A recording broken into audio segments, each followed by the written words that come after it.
Listen, Lampz. It's the Lampz story. Like, comment, subscribe. We see some. I forgot what was we reacting to earlier where we see this, when we see someone on Lampz, and I was telling y'all, send me the thing. Damn, son, that damn shot was just crazy. Like, comment, subscribe. Let's get to this, man. People, it's your boy. Shout out Abe Honcho. And this is Cases Season 1, Episode 6, the Kelvin Odunuyi case, aka Lampz, from WGM. 3 peds on the abs, looking for who? My nigga done pushed it through. No metal done touch my skin, skid skirt, trying to get through. Hey, this no Adama snap. Dipper than G. Skid skirt, trying to get through.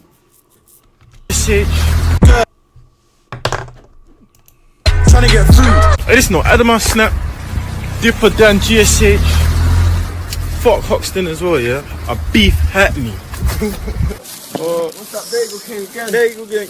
Kelvin Odunuyi, age 19, Odunuyi, known by his aliases Lampz or Dip That, was a part of WGM, which is short for Wood Green Mob, and for you guys that didn't know, are based in Wood Green, North London. And WGM are most known for their rivalry with Tottenham-based drill rap groups OFB and MPK. Now, the case of Kelvin is a very different one. In past episodes, we've seen people who have been raised in areas which is known for high gang activity, with high-profile murders and knife crime happening on a daily basis. But what's different with Lampz's case is that his family is very wealthy. His mother, Afishtu Anuru, had moved from a native country of Nigeria to the UK, but at the families be wealthy. Move it to the slums. You move to the slums, you be wealthy, but you move to the slums, what you think gonna happen? You think your son not gonna make friends?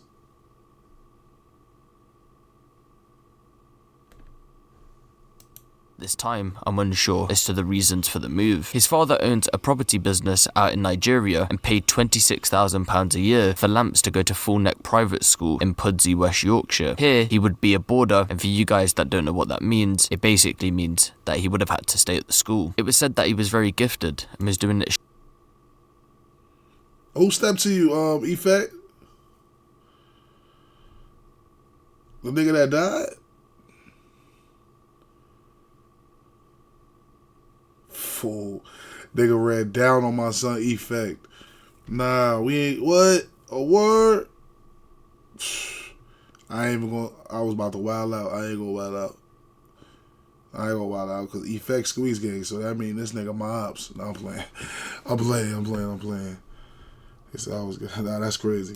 Extremely well at private school, and his parents would go on to say that he had ambitions to work in the oil industry or to become a lawyer. So how does a boy who attends a private school all the way in Yorkshire where he had to stay end up becoming a Wood Green gang member and end up dying in a gangland turf war? So 3 years before his death, it would be around 2015, when Lampz was about 16 years old, his mother would move to Wood Green for a short period. After finishing the year off at school, he would come home to Wood Green where he had stayed for the summer. His mother believes that after mixing with the youths in this period, he was groomed into the local gang. His mother recalls that Lampz had told her that someone had stopped him and asked if he wanted to make some money, but he refused to tell her who it was, and would go on to say that the youths would go on to make threats to him if he didn't join the gang. On the BBC documentary The Met Police in London, which covers the murder of Lampz, his mother recalled that she noticed a change in him and said that Lampz didn't believe he was in a gang, rather seeing the local youths as his family, but his mother went on in the documentary to say that the people he called family were in fact Wood Green gang members. At some point after the summer, his mother had relocated to Harrow, but after this move, Lampz had started to attend Heartland High School in Wood Green. His mother would go on to tell My London that she had relocated to Harrow as she was scared for her family after living in the area for a short while. And she see, what I said earlier, you move certain places, it's too late. You moved there already. He locked in. He got locked in over there. It's about she wealthy. She should have just, I don't know, man. I don't know. She would go on to say that when she had moved to Harrow, she would tell him not to go back to Wood Green to see his friends, but he always used to. So after the relocation back to London, he would become more involved with gang activity and go under the alias Dip That and Lampz. It was said that Lampz had become very active for Wood Green, with even him stabbing OFB rapper Bando K in the arm, and we would also see Lampz make taunts to Bando K via Facebook around this time. Oh, he was on that. He was on that. Don't play with me. So, the case of Lampz starts with an incident that happened around 5 weeks prior to his killing. On the 3rd of February 2018, at around 1:30 a.m, 22-year-old Kwabena Nelson, more known as Kobe, who was allegedly an ex-MPK gang member, had been stabbed to death behind his home on St Mary's Close in Tottenham by rival Wood Green gang members. It was heard that Kobe had behind more known as Kobe, who was allegedly an ex-MPK gang member, had been stabbed to death behind his home on St Mary's Close in Tottenham by rival Wood Green gang members. It was heard that Kobe had changed his life around after becoming a youth worker at a local project to help people rehabilitate themselves from prison. Before Kobe was stabbed to death, a car had crashed into him on neighbouring Kemble Road, and after this, the gang had jumped out and proceeded to attack Kobe, stabbing him multiple times. Officers attended along with London's... That's the shit we saw earlier. When they got out the gang, was trying to do better, the niggas was like, nah. It ain't over because you said it's over. Yeah, that's what people gotta understand. It ain't over because you think you changed your life. You gave your life to God, and you think it's no. Especially if you did shit to people. Especially if you did shit to people, bro. Just stay on point. Even if you do want to change your life, just stay on point. At least stay on point, bro. Like. Ambulance service and London's Air Ambulance to find Kobe with stab wounds, and he was pronounced dead unfortunately at the scene at around 3 a.m. A post-mortem examination held at Haringey Mortuary on Monday 5th of February 2018 gave his cause of death as loss of blood shock, and it was reported that he had suffered 14 injuries from sharp-edged instruments. On the Met Police in London documentary, they also covered Kobe's death, and here we would see the Met Homicide and Major Crime Command, led by Detective Inspector John Meager, launch a murder investigation. And on Saturday the 3rd of February 2018, officers arrested 2 men, aged 19 and 18, and 1 teenage girl, aged 16, as part of the investigation into Kobe's murder at an address in the Haringey Borough. They were taken to a North London police station, and they were all released under investigation. Then, as seen in the documentary, on the 7th of February 2018, police would attempt to make an arrest on the suspect, but the suspect wasn't home, and they had no luck. It would then be after a 2-day manhunt and 6 days into the investigation. On the 9th of February 2018, Neron Quarte was arrested on suspicion of murder after handing himself into police. Police had made their arrest after they had found that the airbags in the vehicle had been deployed, and investigators extracted DNA evidence from the driver's side airbags, where a DNA match came back for Quarte. Also, a number of knives, some of which were broken, were recovered from the nearby area,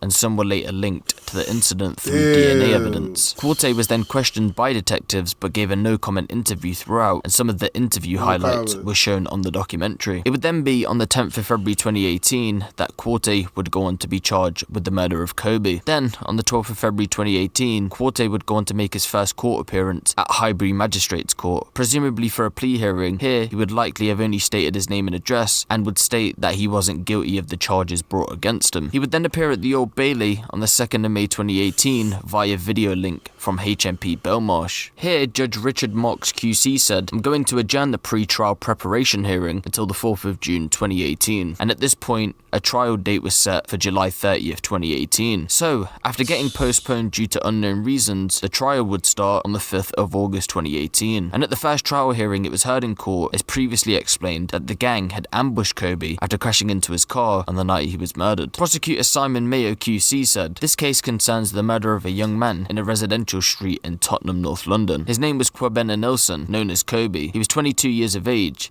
and had been suffering from a medical condition that caused him pain in his legs and joints, and to some extent affected his mobility. Nelson was driving his Honda Civic on Kemble Road when it was involved in a collision with a black Honda Civic driven by Neron Quarte. The collision between the vehicles was not, it seems, an accident. The defendant steered into the side of Kobe's car. A group of men, including Quarte, decamped from their black Honda Civic, armed with weapons. A number of them had knives. They ran to where Mr. Nelson's car had come to rest and began to attack the car, and then him, the prosecution would go on to say. They continued to attack him when he got out of the car, with Mr. Nelson being stabbed multiple times. Having inflicted injuries in Mr. Nelson, the group of men, including this defendant, fled the scene, leaving Mr. Nelson bleeding and fatally wounded. Simon Mayo QC would then go on to say that Mr. Nelson managed to call 999 and made his way to a nearby house where he had knocked on the door to ask for help. The occupants of the house called emergency services, and it was said that Kobe had managed to make one final call to his brother's partner to tell her that he had been stabbed. The prosecution would go on to say she and Nelson's brother rushed to the scene where they found him seriously injured. At that point, he was close to death.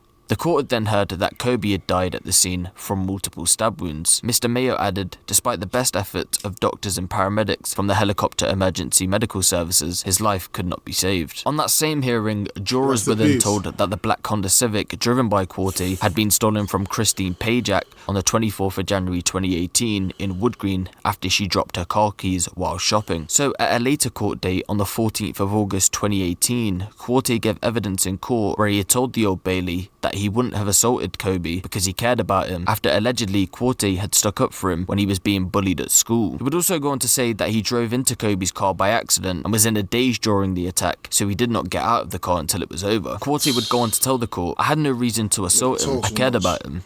I wasn't involved in the murder. I felt dazed and felt unconscious for about 20 to 30 seconds. I'm not sure. Afterwards, I got out of the car and I ran away in a different direction. I was worried if the police turned up, I was going to be arrested because I'd been smoking weed. At the same hearing, 3 unnamed witnesses all told the court they saw Quarty get out of the car with the other men. One told the court that the gang launched themselves at Kobe, saying it was not in a controlled manner. It was pure violence. It was inhumane. It was animalistic. Crazy. It was savage. It was all of the men who were involved in this savageness. Another man said he could hear the attackers chanting and making noises as they pummeled him as if they were at a football match. He would go on to say, I could also hear screams and more screams from the person on the floor. Then finally the last scream was chilling and then it stopped. Mr. Mayo prosecuting would go on to ask Quarty, who were the other men in the car? You say that Nelson was a friend of yours, that you cared about him, so don't you think that Nelson's mother has the right to know who killed her son? With Quarty replying, I'm not prepared to say. I know their nicknames, but I don't know who they are. So after a 10-day trial on the 15th of August 2018, it would take jurors 8.5 hours to find Neron Quarty guilty of murdering Kobe. Judge Anne Molyneux said, there was here of course a loss of life when Mr. Nelson's death was painful and tragic. His loss is something that I know will be felt keenly by his family for many years to come. And it was reported that Quarty stood at the Old Bailey wearing glasses and a suit, and he remained emotionless as the guilty verdict had been given to him. It would be a day later on the 16th of August 2018, Neron Quarty was sentenced to serve a minimum of 26 years in prison. It would be this event, the murder of Kobe, which police believe sparked the retaliation attack that would lead to Lampz's murder. In the BBC documentary, the police would go on to say that Lampz's DNA was found in the stolen Honda, but they were unclear whether it could be linked to the day. But there was a high possibility, as the car had only been stolen 10 days prior to the killing. So, on the 8th of March 2018, almost 5 weeks after Kobe had been murdered, a shooting would take place at the View Cinema in Wood Green, and this is allegedly Lampz's last moments.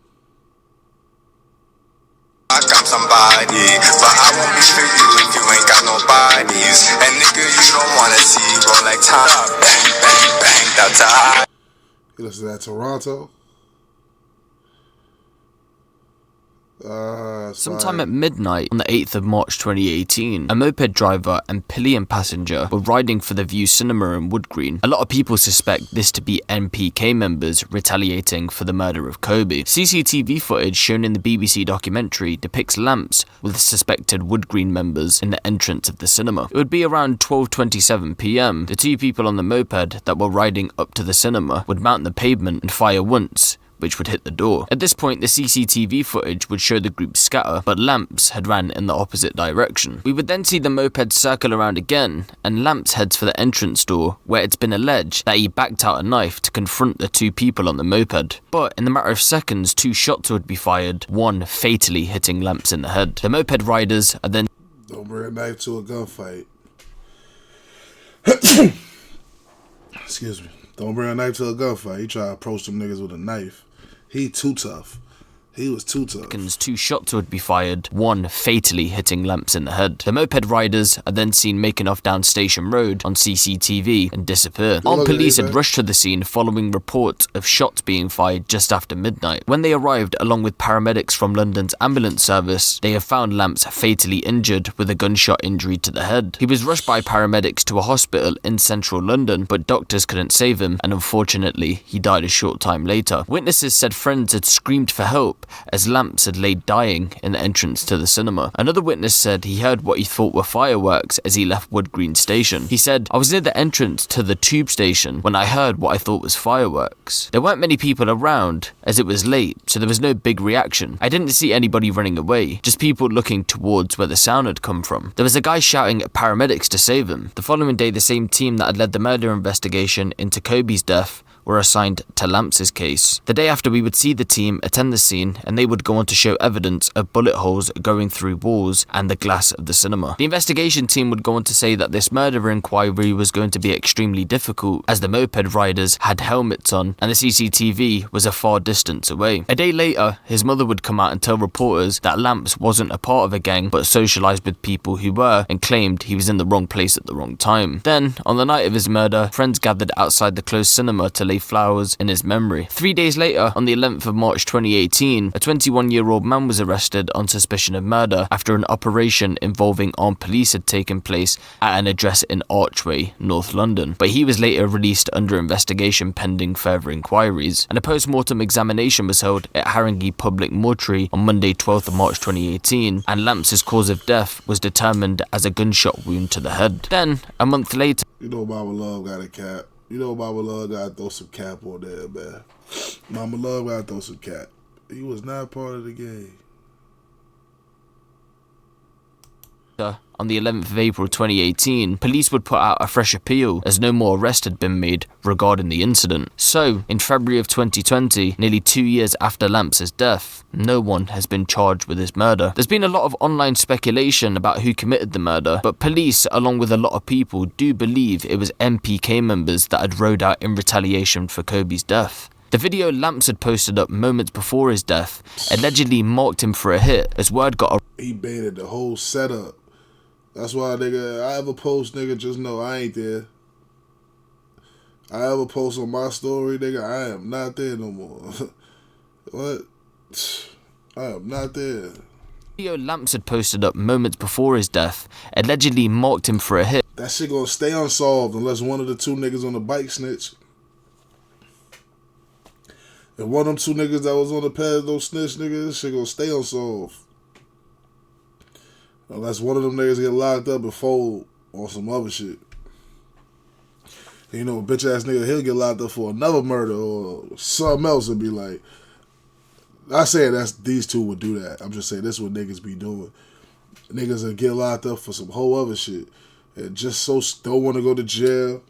They'll be like, yo, I'll tell you about a murder I know about. Yeah, he pulled the trigger. I was there. On some ARs. I was there. I seen him do it.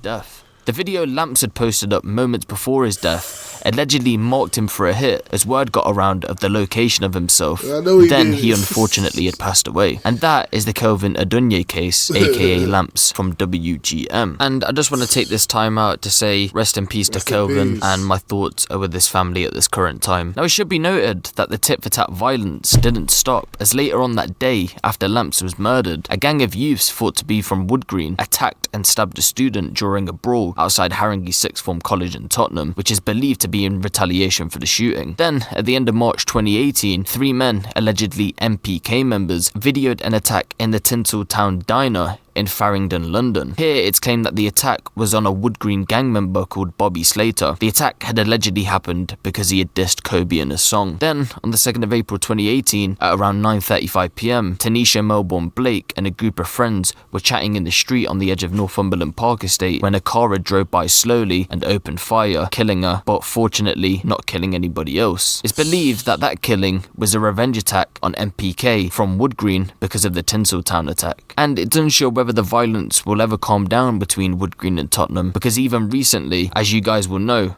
we've been following the SJ and MPK murder trial of Kamali Gabbard and Link, where they were sentenced to 116 years for their participation in his murder. But if you like this series, give the video a thumbs up. Let me know what you guys think of this in the comment section below. And if you want the latest drill, street and music news out of the UK, be sure to hit the subscribe button and the RP, man.